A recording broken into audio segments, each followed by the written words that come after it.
Welcome to the Exponential Minds podcast.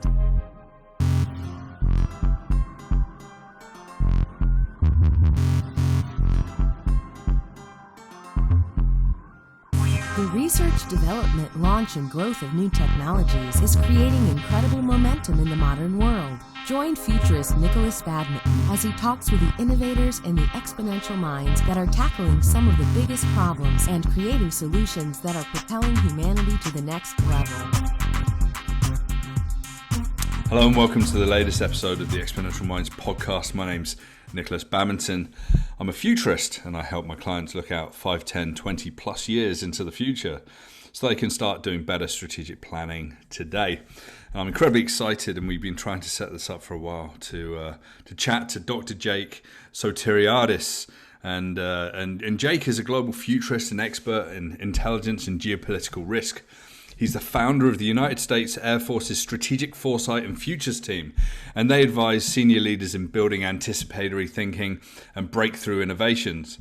He holds a Ph.D. in political science and geopolitical futures from the University of Hawaii at Manoa, a Master of Arts in international affairs from the Fletcher School of Law and Diplomacy at Tufts University, a Master of Philosophy in Military Strategy from Operational Art and Science from the Air Command and Staff College, and a Bachelor of Arts in International Studies from Norwich University in the UK.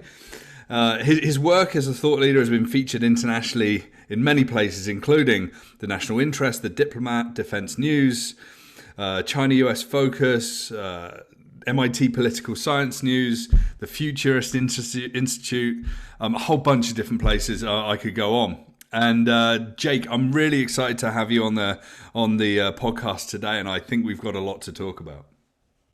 Nick, it's great to be with you, and I'm happy to be having this conversation. Yeah, perfect. As we do with every single episode, just really like to talk about that origin story. How did you come to work in the foresight and futures discipline? It's funny, Nick. I sometimes get asked that question, and I feel like I almost sort of stumbled into it without even realizing it. And I was, now looking back, I think I was almost doing, if you will, futurist kind of things without knowing I was doing them. So, right. From a really young age, even as a child, I had a real intense interest in history. And so I would go and I would just get my hands on as many books as I could get on military history and all sorts of things. And I think my parents were sort of like, well, what do we have our hands on here? But as I got older and joined the Air Force and got into intelligence, it just seemed a very natural combination where I already had this interest. I had studied abroad. I had studied in Germany. So I had this idea of the world being different and people thinking differently. But I was always interested in sort of the why and the how. And, I had the chance to really explore those questions more from a national security perspective throughout my career. And, where it all came together for me was sort of this experience of attending the University of Hawaii at Manoa, where I was a research fellow at the Center for Future Studies. And right. It was this perfect combination of all of my life's experiences, personal and professional, coming together, and then really seeing, wow, when you add this methodology and this futurist way of thinking, it's such a powerful tool, and you just never think the same way again. Yeah, and Manoa is legendary in the Foresight community as well. You've got James Dator and Dator's Four Futures. I speak about that on a daily basis as well. So, what was that like there? It's almost like ground zeros for so much of the modern sort of futures thinking. It really is. I'll just tell you what, besides the fact that it's probably the most beautiful university campus in the world. Yeah. So, it was quite therapeutic leaving my office to go get a coffee and walk around, but it really is what you described. It's ground zero for futures-based thinking. Dr. Dator has since retired as chair of the Futures Center. However, Dr. Jairus Grove, who is a brilliant mind, brilliant political scientist and futurist, is quite an amazing successor. He was actually my dissertation advisor. I learned so much from him, but it's also the alumni network that, from the Manoa School, but also just all of the events that are going on and all of the external actors that are coming in that want to learn from Manoa. So being able to be a research fellow and interact with some of the clients and foreign governments and commercial sector spaces, and there's such a great network there to learn from. And so I learned a lot from just being with my cohort, and then also from the brilliant faculty that are there. Right. And that's so important, especially in education, to really have, this progressive thinkers, but like also that network as well. That's the network capital that we're building. I mean, can you tell us a little bit about sort of your journey into the United States Air Force and how that sort of took you along into the establishment of the Strategic Foresight and Futures team there? Absolutely. Well, when I was 17, I got a scholarship to go and study for a year, study German language and spend my last year of high school in Germany. And that year, I reference it a lot because it really was, for me, a very eye-opening experience. I traveled all over Europe, and I lived in a small village that, 8 years before was under the Iron Curtain, under the East Bloc. Oh, wow. So talking with people in that village and just hearing their perspectives on the world and all these kinds of things, it just gave me this intense curiosity to learn more and really be this global citizen. And so getting into the Air Force and getting into military intelligence, all of a sudden I had all this access and, these, not only just to military hardware and analytical type thinking, but also just to travel and, through my military service and deployments to the Middle East and service and, in Europe and traveling to all these different places, it all came together for me. And I always knew from the time I was a little kid that I wanted to be in the military. I always wanted to serve my country. I come from a family of immigrants. My family immigrated from Greece. And, I always grew up hearing, God bless America. This country has given us so much. So I wanted to just serve and give something back. Sure. But the futurist piece for me is so important because when we're dealing with things as complicated as national security, I feel like sometimes it's just easy to fall into the status quo and that groupthink. And I've never been a groupthink kind of person. And so when I came into this futurist community and way of thinking, and then I was able to apply it to the work that I'm doing, I mean, it was amazing. And it's, taking all of those sort of the bread and butter skill sets you have of traditional analysis, but then you sort of turn those up on steroids and you say, now here are some things that we haven't thought about. And frankly, we can't afford not to do this. Yeah. And, if we look at the history of Foresight as well, Rand Corporation very famously was looking at lots of like nuclear scenarios and really scenario planning has been a major pillar of sort of military intelligence and also, warfare. Way before it really became something within sort of the corporate organizational culture as well. So it's really interesting to see that. I actually read a lot of papers from the US Army War College, from Rand. I read a lot of stuff from the Department of Defense. If you're listening to the podcast, go out and look for these papers because they really get down into the weeds of like what's coming and what's happening. And because military is so well funded, they're sort of ahead of the game. And, DARPA and these people, I mean, they're less futurists and they're the people that are building the future, right? Yeah, that's exactly right. I mean, there's a lot, and this is something too that I think is really important when we talk about getting out there and reading things. There's a great, I think, effect of what's happened in the pandemic in the defense community, where there's a realization we have to do a lot more work in open source, in unclassified areas. Right. And one of the reasons I pushed so hard to get our futures report that we put out last June in unclassified space and frankly open source out to the public was because you've got to foster this kind of diversity in thinking and harness that network that you have to be able to get the best and brightest minds on these really difficult issues. And when you're talking about things that are 20, 25, 30 years out, you don't necessarily need to have exquisite classified sources of information. You can do a lot in the unclassified realm. And I think that's a positive development that we're going to see more of in the future. Yeah, I mean, the unclassified realm. It's actually way more interesting than anything else, to be honest. I mean, we're not even going to talk about the classified realm here. So, what's really interesting with this as well, that you talk about open source work, and I've published on my website a couple of the different U.S. Air Force papers as well. I find them to be hugely interesting. But when you're thinking about this in a sort of a military or a global geopolitical context as well, we're not talking 5 years or 10 years, right? We're talking further futures. Oh, absolutely. And it's so easy to get caught up in the tyranny of the now. And unfortunately, this is just the reality of the game sometimes, especially in Washington, D.C., where people are taught to think in terms of winning short-term budget battles. Right. So, if we've gotten, 3 or 4 billion more than our sister service, or if we got this program funded and that one didn't get funded, this is not to disparage the important programmatic work that's being done, but I think it's easy to sort of lose some of that perspective. And I'll give you an example of that. I mean, when I came to the Pentagon the first time as a young captain in 2007, the conventional line, the way of thinking was, well, great power competition is over. Right. We need to focus on terrorist groups and all this kind of stuff. And again, not that there weren't intelligent people saying this, but it's just easy to get lost in the immediacy of right now. And that's why I think that the value prop for futurist thinking is actually, if you only look at what's directly in front of your face and you're not doing that difficult and sometimes uncomfortable work of thinking about how the future can defy your expected probabilities, you're going to get surprised. I mean, are we looking at are you doing thinking on the 50 to 100 year sort of horizons, or is it sort of a slightly shorter term than that, Jake?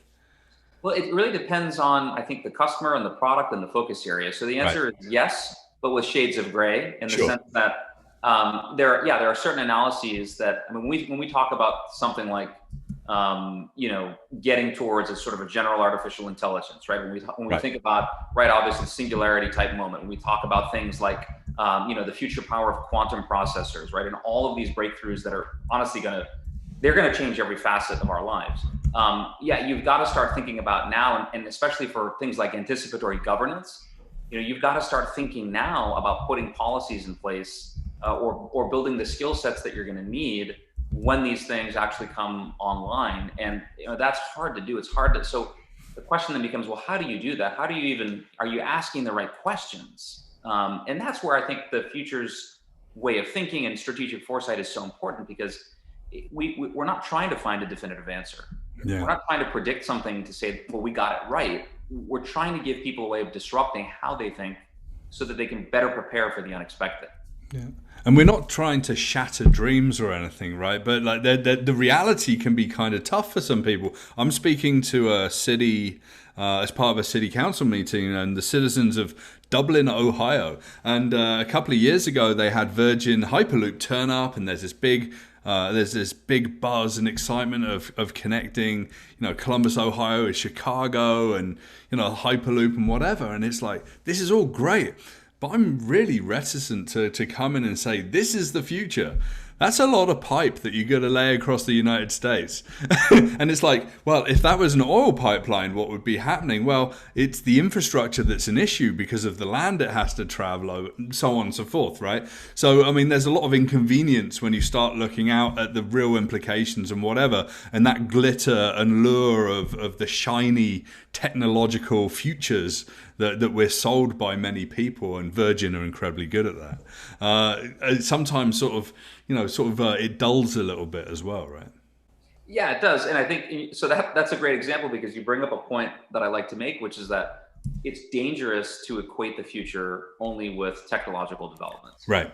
But that's the natural inclination that we all have. And I think especially, in places like government, private sector as well, but in particular in government, that's how we've done things. And so when you attach expectations of what the future could be like exclusively along a technological basis, that's also, I think, a mistake and a fallacy. And we've got to think differently, not only about the disruptive tech, but also, what's our cognitive operating system going to look like? And how do we build that? How do we nurture that?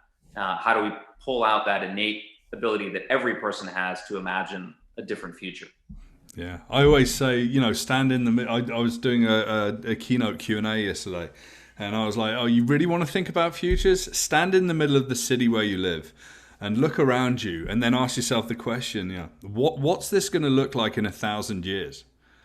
And it's wild, because let's just assume that none of this is here. Okay, But what's it going to be like? I mean, today we're caught in this industrial complex, and it is complex. It's a web. It's got us held tight, fossil fuels and old ways of transportation. I live in Toronto, and we've got a streetcar system.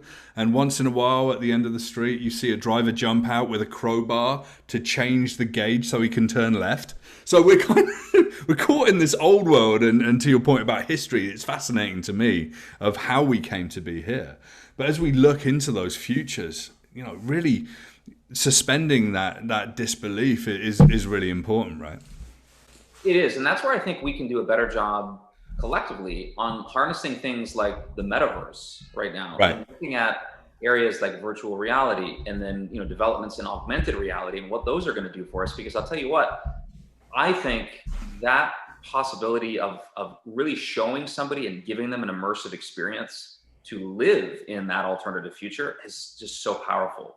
We were able to do that just this fall, where we actually produced the first ever virtual reality futures report for the Air Force. Right. And I'll tell you how much of a game changer that was when you could see senior decision makers get into that experience, sort of live those scenarios. And it's one thing to read a well-written report and sort of imagine scenarios, but it's another thing entirely when you're actually inside the scenarios. Then you can see, okay, here are the winners, here are the losers.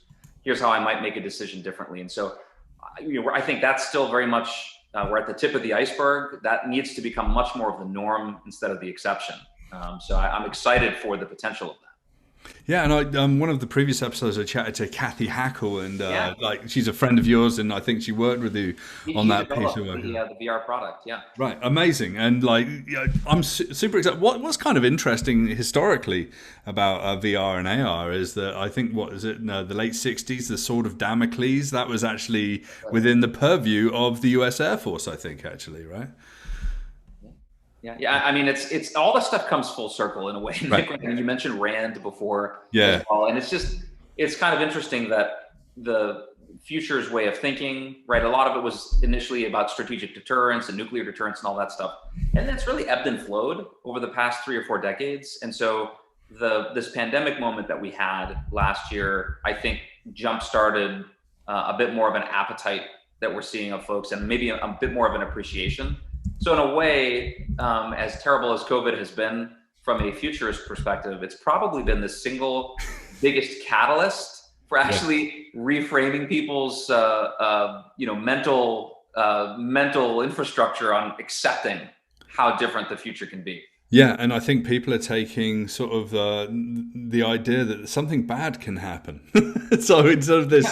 Yeah, this positive view. I mean, I'm now writing a book with Bloomsbury, and we don't have a name yet, but I wrote a chapter in a book called The Future Starts Now, called Start with Dystopia, about imagining something terrible in the future because we made terrible decisions on the journey to get there. Whether, we chose technology over humanity and we're colonizing the world with, a rigid way of working, or whether that's, policy that allows polluters to continue, or nuclear weaponry, whatever, right? It's kind of interesting when we think about that. And I think for me as well, and this has come up as a discussion point with every interview I've done in the past 3 or 4 weeks, which has been, some of the interviews as we sort of come out of the back end of the pandemic, certainly in North America, is that everyone is really busy and everyone's having really big conversations with big companies. I mean, I've worked with the Bank of Canada, I've worked with Google and American Express, and these people weren't knocking on the door, before, and now they're like, what is going to happen next? And there's some bad news out there because things like pandemics are going to happen again. I've got a 10-month-old kid, and I think you've got kids as well. This is the first pandemic that they're really going to live through that's this sort of global, and it's likely, once I talk about once in a decade pandemics, I look around the room, or on Zoom, I should say, and everyone's kind of disappointed. And it's like, well, when you start to look at the data and zoonotic diseases, and there's about 7 million coronaviruses out there in nature, and how that could jump into the human, everyone's like, what? And it's like too much. But let's sort of switch this conversation into sort of looking at, global challenges and issues. I mean, what do you think the most pressing challenges, what do you see as the most pressing challenges in the world right now?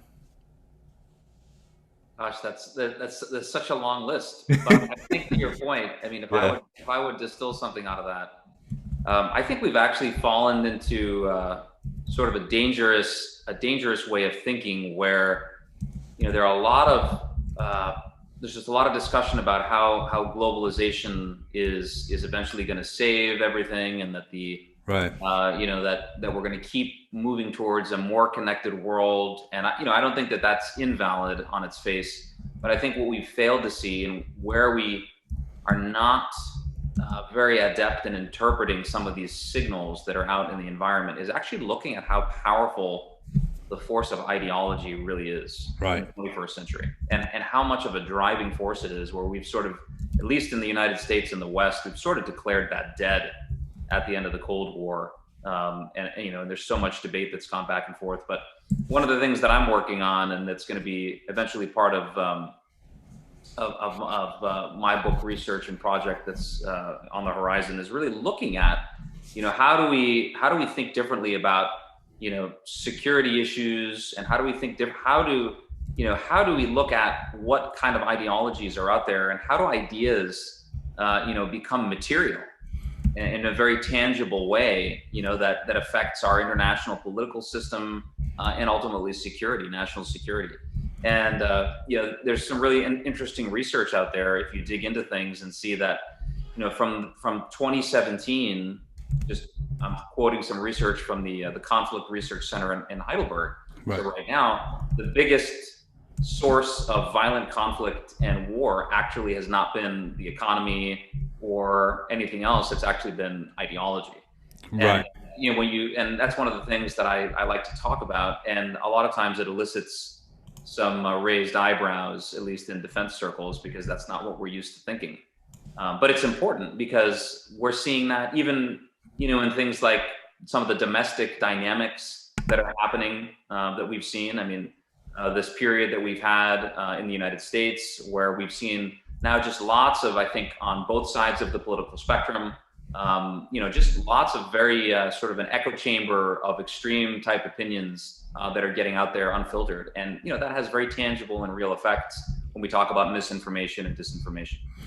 And it's also the grouping of people with the same ideologies and the momentum that gets behind that as well. We reach critical mass. I was watching a sort of an interview with someone that was a spy inside Al Qaeda for the British government. He'd gotten caught, and he'd sort of got out of Al Qaeda after some of the very first bombings that happened in Africa. And I don't want to be a part of that, whatever. But like, he was, just saying that at the beginning, it was a ragtag group of people, but at some point it gets galvanized, and then it's ideology, and then it's people that subscribe, and it's people that are willing to undertake action. I mean, it's almost, you can also turn that lens, and I always tell my clients to look at organized crime as well, because they're within a family, or people that can be seen as a family that operate in their own way with their own rules, and there is an ideology there, and they operate in very interesting ways as well. I talk about things geopolitically, like water, food, energy, as being some of the biggest sort of areas of contention in the world, especially between sort of the East and West as well. Yeah, absolutely. And I think even where it's more uncomfortable for many of us in the West to have this conversation is something like, democracy promotion actually Right. being an ideology, and or an implication, right? A consequence of something, just assuming that democracy is readily transferable to any country in the world. That's a dangerous proposition, and it's cost quite a bit in terms of blood and treasure. And so, understanding those dynamics and how those interactions between things like socio-political elites and the general population, right, and the control apparatuses of the state, how all these things actually resonate together and really advance this ideology without us even really seeing it and understanding how it happens. It quickly gets ahead of us, and we're living through what I really see today as a very ideological competition across the globe. Yeah, and it's about ownership as well, and it's ownership of supply and the supply chains. I mean, we saw the Suez Canal crisis that happened recently. One ship, 6 days, was it? Nearly 400 ships backlog, nearly $10 billion in global trade that was halted. I mean, we're not getting better at this, over the past few hundred years. We're kind of stuck in the same old problems that exist, which is, getting from A to B, goods from A to B, distribution of wealth, the idea of, democratic systems in the face of totalitarian regimes and whatever.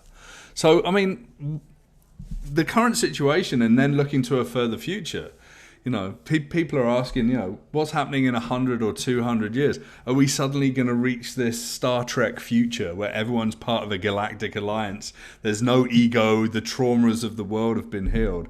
And then suddenly, there's peace, love, and harmony, right? Well, what's funny is, right to this point, you talked earlier about Jim Dater at Hawaii. And Yeah. I think probably one of his most profound quotes that's very apt to what we're discussing right now is this idea that any useful statement about the future should appear to be ridiculous. Right. And so this is what we're really talking about is actually, we can't just discount what might sound quite ridiculous to us today when we talk about 50, 60, 70 years or 100 years into the future. It is going to be ridiculous. And if we're going to have a meaningful discussion about taking advantage of opportunities or the challenges that we could face, we've got to be prepared to have that kind of conversation and really, have a serious mental palate cleansing, if you will, right? And getting past some of the limitations that we have, because, we're not going to get creative by looking at, just trend analysis of today and the expected. And it's interesting as well when you look at companies, like some companies think that they're bulletproof and things aren't going to change. The big example is Blockbuster, right? They just got too big for their boots. They didn't move fast enough. They laughed at Netflix out of the room, and now Netflix is winning Grammys and Oscars and taking over the movie industry. And now Amazon's doing that with their purchase of MGM. And all of this. And back to a conversation I had just last week with Dr. Joseph Voros, who added Preposterous, the idea of preposterous futures to the futures cone, right? That ridiculous, preposterous sort of idea is really valid, and it's worth the conversation. I sit down with clients and say, what if your business is no longer, the dominant player in your sector? What if there are 5 companies that are around you and they're eating your business, and suddenly, you're literally facing bankruptcy in the face, right? And a whole bunch of people will laugh off in the room, and a whole bunch of people will look, seriously at it, and then sort of discard it very quickly from the conversation, right? Right. Like, hey, okay, that's good, Nick. Let's go to lunch now. Yeah, exactly. It's like, well, that's good. That's a fantastic conversation. Love the work that you do. I've got a budget to do, right? So, yeah. Right. Well, sometimes that's where we have to talk about, right? There's some virtuous worst case scenarios that really deserve attention. And the classic example that everybody looks at, and I think futurists often quote, is Royal Dutch Shell in the late 60s, early 70s, where they were able to really leverage scenario development and scenario planning, and they were able to compete better than their, than some of their other peer companies, because they had done some of that hard work about imagining, what happens if the bottom drops out? What happens if oil prices go here? And these just, we can't necessarily always fault folks for not thinking that way, because, and this is part of the discussion of, we want to democratize futures more, because we need to have more folks, especially in corporate boardrooms. And I'm convinced that one of the things we're going to see in the future, we're going to see a lot more chief futurist positions in the C-suite. Right. I have this conversation a lot with many companies, with many individuals. And I think there's just a recognition that after what we've gone through this year, people see the value. They see that we want to have folks that understand how to do this. We want to be able to go, and every company now is recognizing, like, we need to have not only just a plan B, C, but we need to have a plan F. We need to have a plan C, right? I mean, we need to really think carefully about, how all of these issues, not just in our core area of expertise, but the things that we're uncomfortable with, how are those going to come back and then affect our bottom line? Yeah, and you know, it's interesting you talk about the chief futurist in the C-suite. I mean, people like you and I almost exclusively chat to the C-suite these days. We're not talking to like a manager with a good idea to do some futures work. We're right in the jugular. We're going in and we're saying, hey, you gotta see this. You gotta think about this because this is the future of your business and the futures that are going to be wrought upon the people that you service and that you provide product to as well. But I mean, you know, if we look around at all the CEOs in the world, where are the real futurists there? I mean, and I hate to say this, you know, Elon Musk, you know, it's got a pretty good view of a long view, and a lot of the stuff that he says, especially on Twitter, is kind of ridiculous. But a lot of this is it's like really, you know, short futures work that he's doing. You know, he's willing to say that there's civilizations on Mars and and it all appears to be a bit crazy, and you know, and he gets in trouble for this as well. So there's that balance between, you know, opening the door and saying this is what we think the future of our company is and the futures for the people that we operate, and sort of keeping it inside for the goodness of the company, right? Yeah, and I think, you know, to me, it's an exciting period that we're living in because we're seeing, I think, a lot of, you know, sort of these personality based, you know, you've got this attachment to this vision that, you know, the CEO is bringing in, you know, it's attached to the identity of a particular company. And, you know, I just think the more we get this dialogue out there and the more we have, I think, you know, futurist type thinking across the board, it's just going to benefit all sectors. And I mean, even something like our educational system, you know, this year really gave us some pause about the future of education and the future of healthcare. I mean, and it's just, you could add the future of and just, you know, add and fill in the blank. I mean, right. Everything had this reset. So I think the fact that we've got some, you know, frankly, some forward thinking CEOs out there that aren't afraid to maybe talk about those ridiculous kind of futures that we talked about, I think that bodes well, you know, for what we're trying to do and this futurist narrative that we talk about, frankly. Yeah, I truly believe that foresight and futurism as a discipline is going to be the next great movement forward within, you know, design, advertising, consultancy. I come from management consultancy back in the day. I worked, you know, on various different sides, you know, in government and telecommunications and whatever. And it's interesting as I start to see it and as I start to chat to people in the think tank at futurist.com, it's just going to be the hot area. And I think that we've always been a little bit in the corners of the room, is like, let's ask the crazy guy that scares us about the future, right? And now it's, no, we're in the center of the room giving the presentation, showing the reference points, showing that what we were talking about 10 years ago was actually very valid, whether that's climate change, you know, the water shortages, supply chain, and whatever, because people kind of don't believe it until they see that as well. I mean, do you notice that there's a difference between sort of the organizations, non-military organizations that you work with and sort of working within the US Air Force? I mean, are there some distinct differences in how people are thinking or the horizons, the sort of where the horizons lay for them?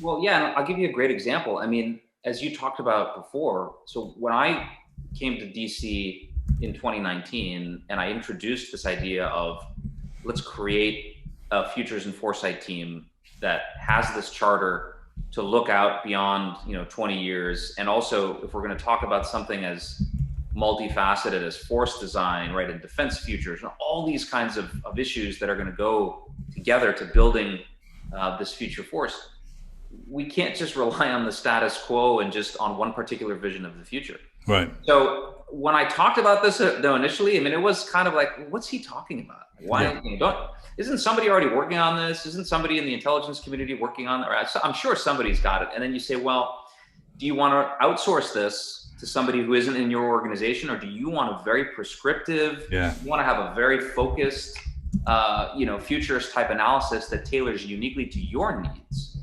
And you know, so I was given a little bit of artistic license, if you will. But then, interestingly enough, you know, March 2020 happens, and then it's like, as you said, it's now you're no longer on the fringes. Now it's, Jake, get in my office now, and let's start talking about this stuff. And right. So all of a sudden, But even then, right? Even then, there were still, and there still are. I'm not gonna sugarcoat it. I mean, there's still a lot of skepticism, I think, in the entrenched bureaucracy for really understanding the value proposition of what this is. Because what we're talking about, Nick, and something like, the defense establishment, it's a cultural catalyst. Right.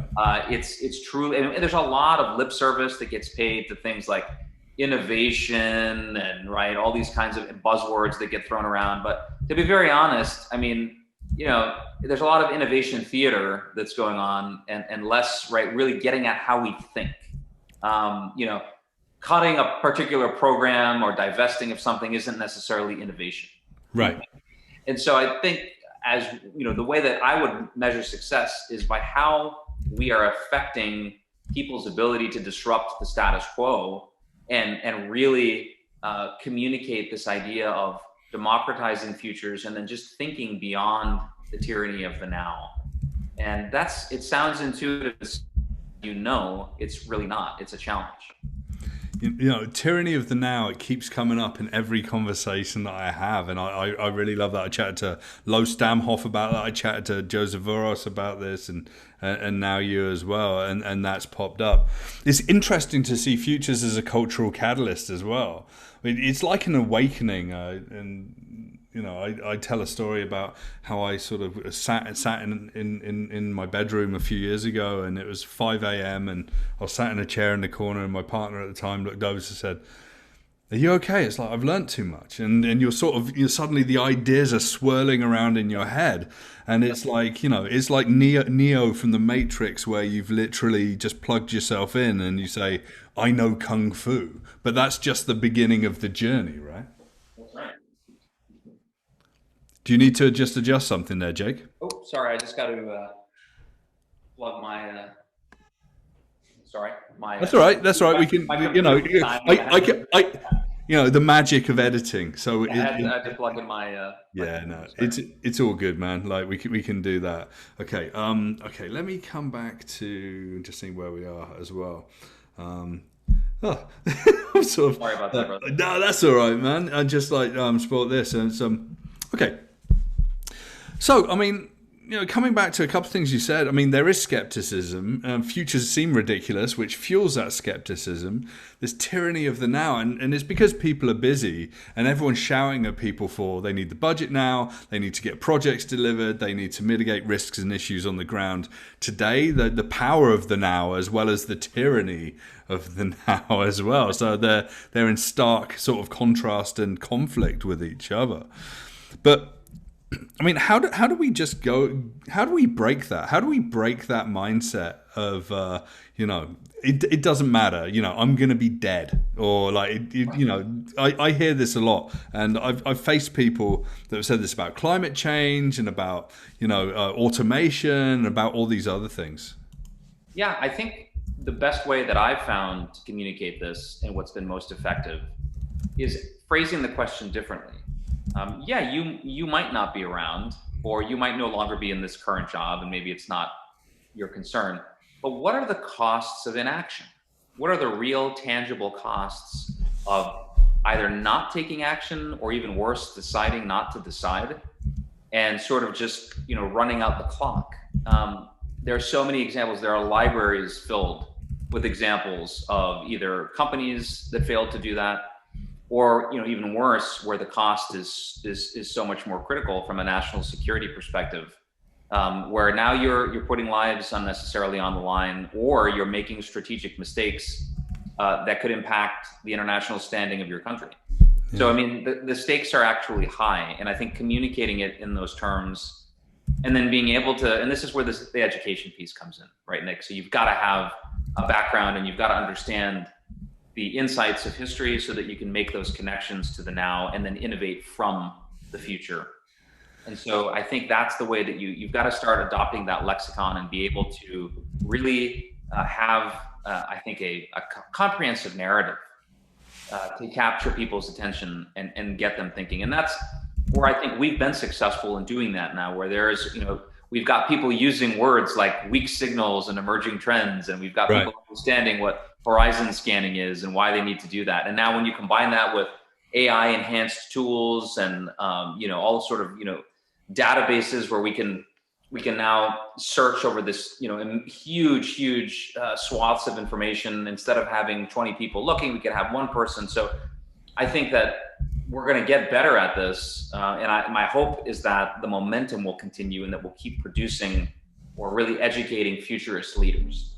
Yeah, and it's about being raw and visceral with the narrative and no holds barred. And I'm writing a lot about dystopian planning.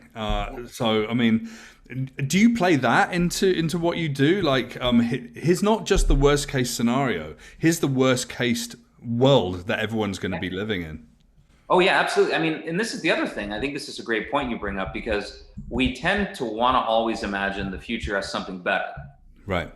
And that's certainly, I mean, that's a great aspirational future to have. I think we all want that. We would agree that's the outcome we want. But there's definitely a lot of value in looking at these dystopian futures. I mean, and that's why, in Manoa school lexicon, right, this collapse, right, this systemic collapse scenario becomes important, or a discipline type scenario where you can see not just the collapse itself, but understand like what went into that, and then what does that world look like? Who are the winners and losers in that world?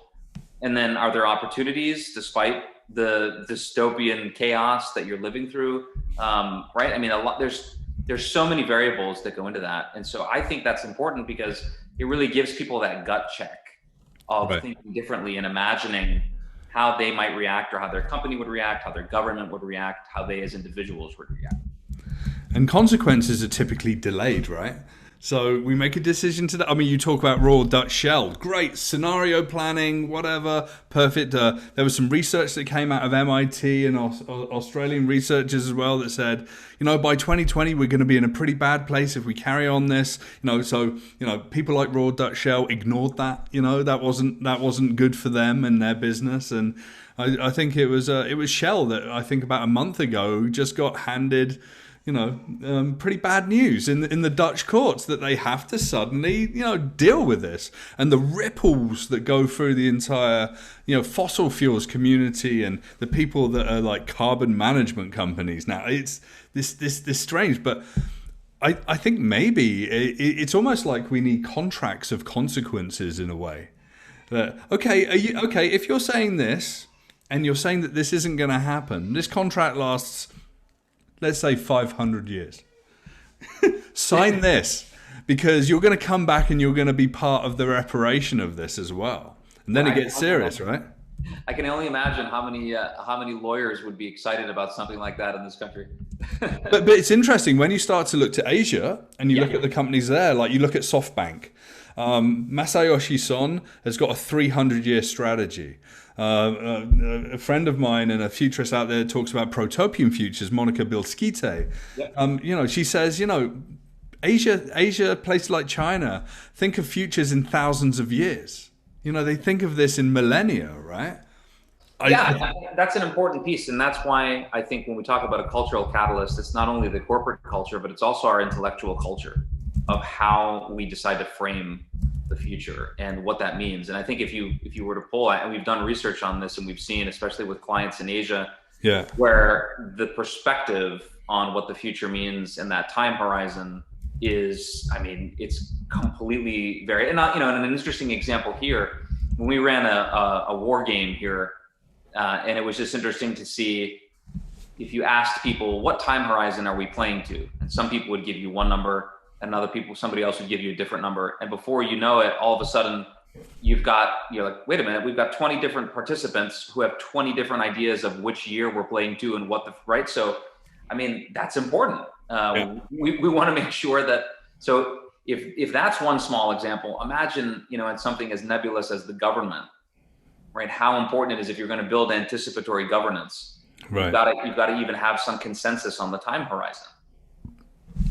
Yeah, and as futurists, we almost don't want consensus, because that lack of consensus is the fuel for the discussions, right? And out the bottom of that, discussing whether it's going to be 2050 or 2100 is it's actually really valid, even though it does seem, as you say, sort of government's nebulous. But the idea of 50 years difference in time is fairly nebulous as well. I mean, I wasn't born 50 years ago, 48 years to be honest. But if I look to 1970 and I look at that world then, and you could say, okay, I just had a chat to Douglas Engelbart and he's got this personal computer. And then I chatted to the guy from DEC, and the guy from DEC said that no one's going to have a computer at home. And then this guy from the future came in and said that everyone's got a supercomputer in their pocket. That's the difference to me of 50 years in a way, and sometimes framing, the progress that can be made. Imagine, I was reading sort of some social posts and some blogs, and someone said something pretty poignant. It's like, the lockdown wouldn't have happened if we didn't have the internet, right? I mean, I'm chatting to you. You're down in DC. I'm up here in Toronto. I've been able to do all of my business and build business and do business development, and paper and pen and a phone wouldn't have cut it, right? If I was locked down, I wouldn't be in the library because there'd be no internet, right? So yeah, go figure. Yeah, no, that's right, and this is where I think the question becomes, so where do we go from here? And you're already seeing, right? I mean, if you just read any of the business papers now, people are quitting their jobs because they don't want to go back to the office. Right. And so, what I hope that comes out of this is you've got some people that are coming out saying, no, everyone needs to go back and that's it. But you're not going to put this back into the box now. The cat is out of the bag. And I think there's got to be a hybrid model moving forward. And especially in places like the government as well. Why are we moving people all over the country, in different assignments when we could allow them to do the same job from any location they want? Right. I mean, what's wrong with a digital nomad model for government? I mean, I think that's because, to be honest, if you're not doing that, you're not attracting a lot of the best talent that you can get. So this is this clash between that old think and this futurist way of thinking of embracing a lot of this stuff. And you're right. I've actually felt that during the pandemic and during this era of Zoom and digital transformation that we all went into, I actually connected with many more people internationally that I just wouldn't have had the time to because I can't travel to all of these places all the time. But now everybody was conditioned to doing it. So it actually, in some cases, increased our communication globally than the previous status quo. Right. Yeah. And every time feels different digitally as well. I mean, I can deliver a 45-minute keynote in 30 minutes, as I found out over the past few weeks.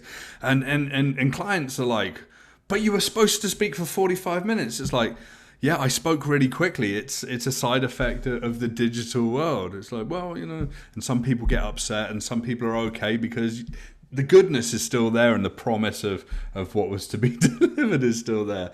So, I mean, I just want to wrap up the interview. You said, so where do we go from here? And I think that's a really good sort of end to this conversation. And we're going to have more conversations. And I really hope I get down to DC and we can go and grab a coffee or something at some point, Jake, because there's so many people I've connected with as well, like dozens of people that are incredible thinkers. And I think that it's really important. If people wanted to learn a little bit more about what you're doing, I mean, where can people go online to find out a little more about the work that you do, Jake? So I've got a lot of information on what I'm doing and where I'm speaking and different engagements on LinkedIn. So if they go to jake.sotiriadis, they'll see me on LinkedIn. We've also got links to all of our reports that have been published that are unclassified and accessible to the public.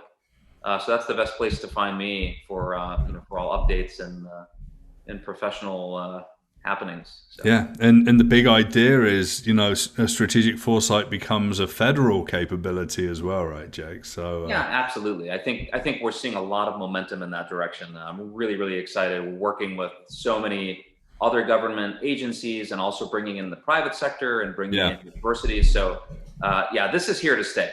And I'm really excited about where it's going to go. Yeah.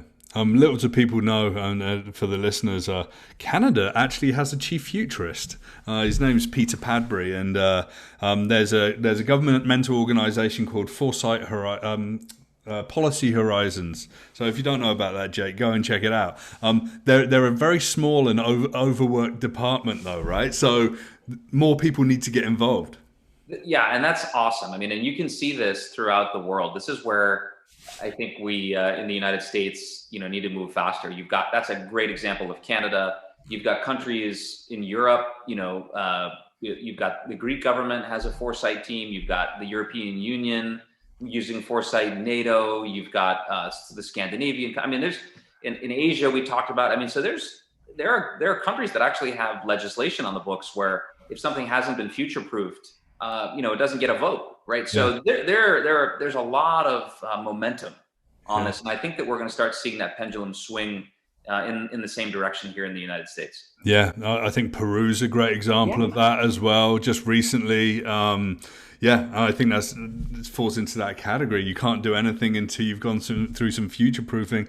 The New Zealand governmental website's got an amazing amount of resources. It's good. It's great to see. It's really heartening to see people like yourself working with organizations working within the US Air Force to really create this open futures culture. Jake, it's been absolutely a huge honor and a pleasure for me to chat to you. And Dr. Jake Sotiriadis, I'd like to say thank you for your time, and I look forward to speaking again soon. Thanks for having me, Nick. It was a pleasure.